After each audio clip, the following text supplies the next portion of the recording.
안녕하세요. 경제 전문 채널 은호레터의 은호입니다. 1월 21일 화요일 전달드릴 뉴스를 간단히 살펴보겠습니다. 코스트코의 노동조합원이 기존 단체 협약 만료를 2주 앞두고 협상이 교착 상태에 빠지자 파업을 승인했습니다.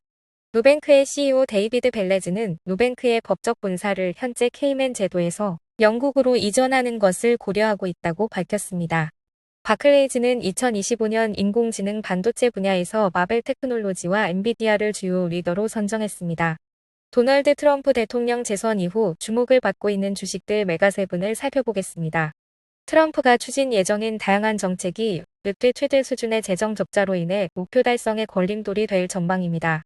도널드 트럼프 대통령이 두 번째 임기 첫날 서명할 주요 행정명령과 그 내용을 살펴보겠습니다. 자세하게 하나씩 살펴볼까요? 코스트코의 노동조합원이 기존 단체 협약 만료를 2주 앞두고 협상이 교착 상태에 빠지자 파업을 승인했습니다. 팀스터즈 노동조합은 회원의 85%가 공정한 계약안을 거부한 회사에 대응해 파업을 승인했다고 밝혔습니다. 팀스터즈의 회장 슌 오브리언은 코스트코는 역사적이고 업계를 선도하는 계약을 제공해야 하며 그렇지 않으면 노동자들이 일을 중단할 것이라고 경고했습니다. 코스트코는 아직 이에 대한 논평을 내놓지 않았습니다. 누뱅크의 CEO 데이비드 벨레즈는 누뱅크의 법적 본사를 현재 케이맨 제도에서 영국으로 이전하는 것을 고려하고 있다고 밝혔습니다. 영국 이전은 유럽에서 법적 기반을 마련하고 인재를 확보하기 위한 것이며 현재 유럽 시장 진출은 우선순위가 아니라고 덧붙였습니다. 누뱅크는 미국 시장에도 관심을 보이고 있으며 트럼프 행정부의 핀테크 및 암호화폐 규제 완화 가능성을 긍정적으로 평가하고 있습니다. 현재 누뱅크는 브라질, 멕시코, 콜롬비아에서 1억 명 이상의 고객을 확보했으며 최근 싱가포르 기반 타임그룹에 1억 5천만 달러를 투자하여 남아프리카와 필리핀 시장을 탐색하고 있습니다. 누뱅크는 18에서 24개월 내에 새로운 시장에 진출할 가능성을 시사했지만 구체적인 계획은 아직 발표되지 않았습니다. 바클레이즈는 2025년 인공지능 반도체 분야에서 마벨 테크놀로지와 엔비디아를 주요 리더로 선정했습니다. 엔비디아의 GPU 매출은 2024년 약 1,000억 달러에서 2025년 1,600억 달러로 성장할 것으로 예상되며 AI 시장이 2026년까지 두 기업 모두를 지원할 만큼 충분히 크다고 평가했습니다. 다른 주요 반도체 기업으로는 브로드컴, 크레도 테크놀로지, 루멘텀 홀딩스가 포함되었습니다. 특히 루멘텀은 미국 공급망 강화와 구글 외 대규모 데이터 센터 고객 확보로 큰 성장을 기대하며 투자 등급이 상향 조정되었습니다. 브로드컴과 마벨 역시 맞춤형 칩 설계 수요 증가에 따라 각각 2026년 210억 달러와 40억 달러의 매출을 기록할 것으로 전망되며 AI 시장의 총주소 가능 시장이 10년 말까지 1조 달러를 넘어설 것으로 분석됩니다. 바클레이즈는 브로드컴의 목표 주가를 260달러, 마벨을 150달러로 상향 조정하며 강력한 성장 가능성을 강조했습니다. 도널드 트럼프 대통령 재선 이후 메가세븐이라 불리는 주식들이 주목을 받고 있습니다. 주요 종목과 그 상승 요인을 살펴보겠습니다. 엠노비는 AI 광고 기술과 전자상거래 사업의 성공으로 주가가 107.3% 상승하여 시가총액 1,149억 달러에 도달했습니다. 로빈후드는 암호화폐 규제 완화 전망 속에서 거래량 증가로 92.9% 상승했습니다. 마이크로스트래티지는 비트코인 보유를 확대하며 74.1% 상승했으며 트럼프의 친암호화폐 정책으로 인한 수혜가 예상됩니다. 테슬라는 CEO 일론 머스크와 트럼프의 밀접한 관계 속에서 69.6% 상승하여 시가총액 1.37조 달러를 기록했습니다. 유비퀴티는 네트워크 기술 수요 증가와 실적 보조로 56% 상승했습니다. 코인베이스는 암호화폐 규제 완화 전망과 비트코인 가격 상승으로 52.3% 상승했습니다. 윌리엄스 소노마는 시장 점유율 증가와 실적 개선으로 30% 이상 상승했습니다. 도널드 트럼프 대통령은 감세, 이민 문제 해결, 미군 강화, 보호무역 확대 등 야심찬 정책을 추진할 계획이지만 역대 최대 수준의 재정 적자가 이러한 목표 달성에 걸림돌이 될 전망입니다.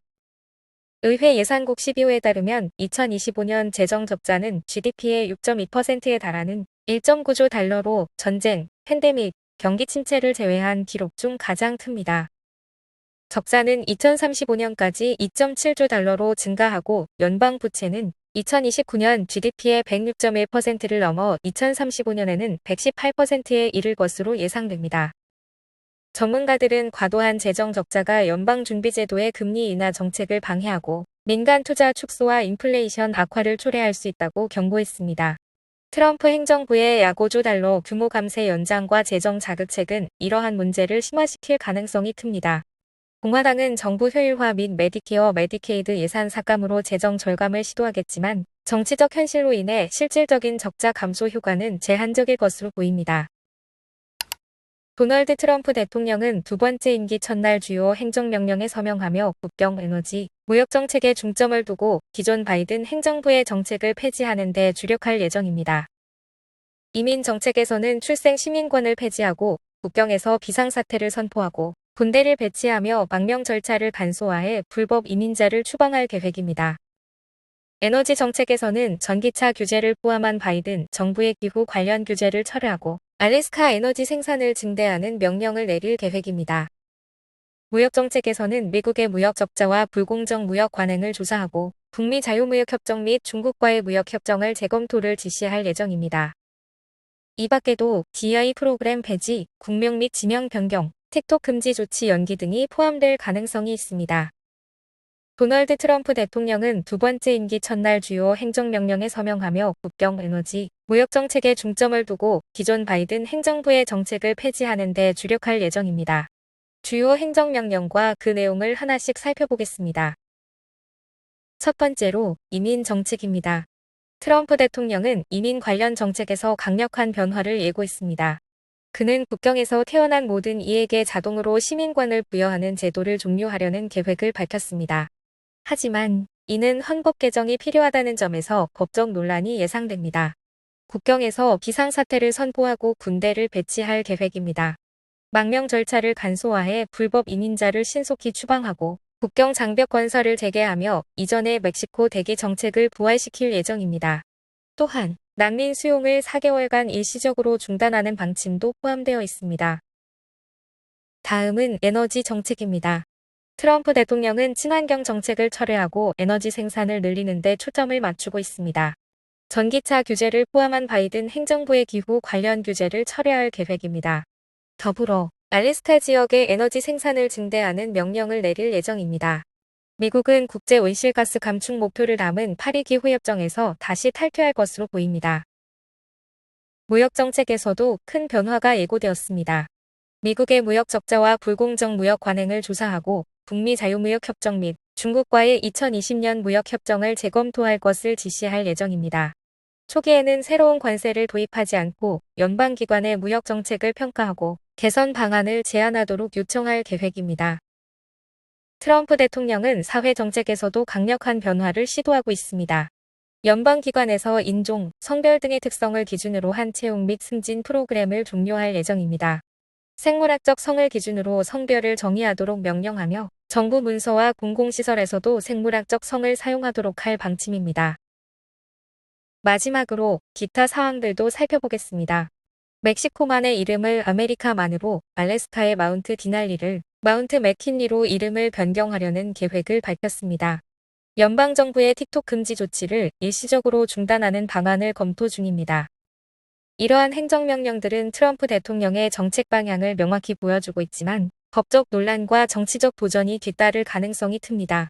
일부 정책은 실질적인 효과를 내기까지 시간이 걸릴 것으로 예상됩니다. 오늘 전달해드릴 뉴스는 여기까지입니다. 은호레터는 투자 권유가 아닌 정보 제공을 목적으로 하며 투자 판단은 구독자 본인의 책임입니다. 들어주셔서 너무 감사드리고 은퇴하는 그날까지 파이팅입니다. 도움이 되셨다면 좋아요와 구독 부탁드립니다.